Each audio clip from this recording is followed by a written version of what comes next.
Watch some of the nonsense they aired. If we actually grappled with the fact that sex negativity is what causes this type of behavior, then we could create a world where in a idyllically sex-positive world, someone is able to pay conscious women to come and be drugged so that I can get my kink out, my fetish on having sex with unconscious people. There's a consensual way to do that. Well, there you go, a therapist promoting an idyllically sex-positive world where men can just fulfil their fetishes by having sex with unconscious people. I mean, what am I even hearing, Douglas? Not just what are you hearing, what are you seeing? I don't want to women talk about sex positivity in any way.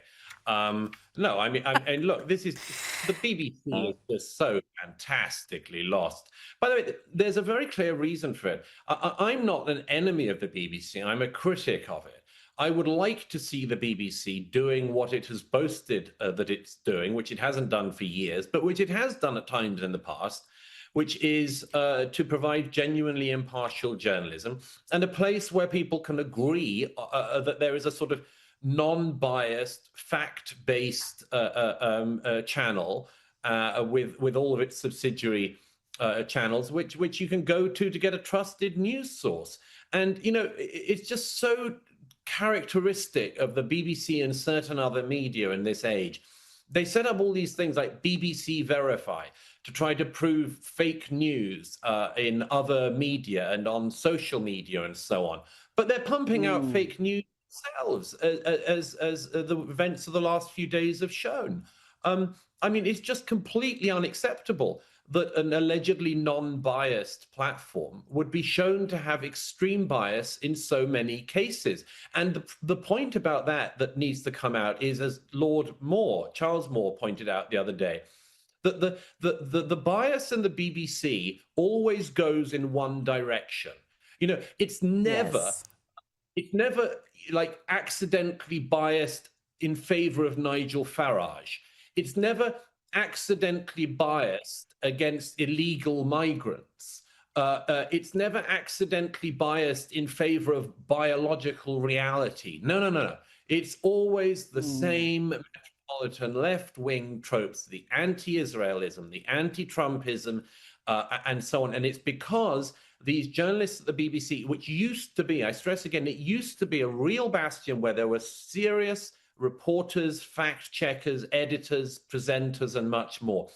It's a place which represents one particular viewpoint, and they have the right to do that if they want to become a privately owned company, and not take a tax from every household in the UK that owns a television in order to push this as being mainstream. It's so well documented now, this one-directional bias. And I hope that what we've seen with the resignation of the Director General and the head of news isn't thought to be just the solution to the problem. It isn't.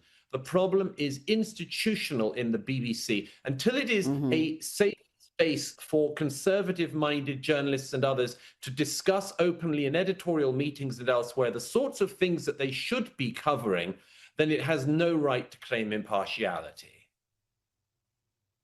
Well, it has a huge number of staff, huge number of journalists, producers.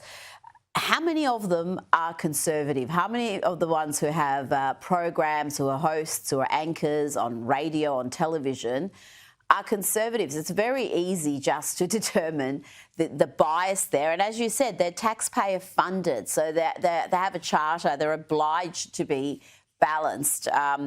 And when it comes to biological reality, as you mentioned, the trans issue, Douglas, they're not much better there either, are they?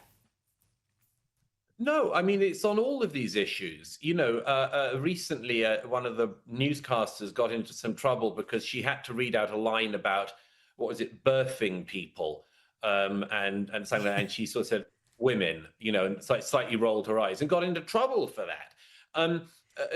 You know, it all goes back to that thing you just mentioned, Rita. How many non-left-wing liberals are in the BBC? I don't actually know now if there are any. Some 20 years ago, I knew some. I used to get together with some of them socially out of hours. I used to joke to them that the small group of conservatives in the BBC, and we used to meet in a pub or a bar and talk about things. I used to joke that they behaved like 1950s homosexuals. You know, they had to have a sort of secret code and, you know, hope that no one at work had guessed their dirty little secret and so on. But that's just appalling. You know, at least 50% of the country have no representation in the editorial process of presenting and much more. And again, you can tell the one directional bias from the fact that when BBC presenters and others leave, like there's a group of them who used to be at Newsnight, they left and set up their own sort of podcast. What is the thing they do once the guardrails of the pretense of impartiality are off? They're all campaigning anti-Trump, anti-conservative, anti-Tory, left-wing activists. It's always like that. When they leave the BBC, the thin veneer that they had whilst they were at it completely disappears. And I'm afraid that's still going on. You have presenters like Nick Robinson, a well-known leftist, and doesn't really manage to hide it on air. Extremely disagreeable to any conservative he's interviewing. People like Nick Robinson are trying to cover this up even now this week by pretending there's sort of no problem here, really. So I don't see any sign the BBC is actually going to reform. You know what? One of the things I love about social media, particularly X or Twitter as it used to be called, is the way it has removed that veneer, because you have these individuals on social media putting out their opinions, and then you can see why they report the way they do. And it's one thing to be in the opinion game like you and I are and state our opinions, but when you're supposed to be a news reporter and completely impartial, it's a different thing.